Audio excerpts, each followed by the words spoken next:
Once you've accepted that many aspects of religion are not unequivocally good, that your specific faith may not be absolutely correct in all of its claims, that the traditional concept of God may not be ethically good, and that it may not even be logically correct or coherent.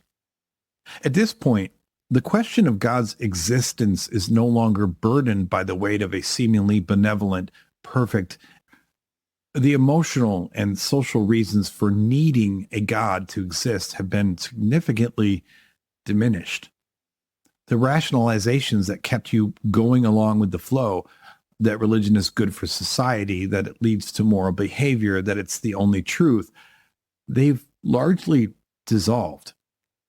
The leap to acknowledging that maybe God doesn't exist at all transforms from a terrifying plunge into the unknown to a much smaller, more logical step. The arguments for God's existence often rely heavily on the perceived necessity of a divine creator for morality, meaning, or a coherent universe. But if you've already found morality outside of divine command, meaning in human experience, and coherence in natural processes, then the God hypothesis simply becomes superfluous. In Psalm 14:1, it states, "The fool says in his heart, there is no God." This verse, often used to condemn atheism, ironically highlights the very deep-seated assumption within religious thought that disbelief is inherently foolish or morally corrupt.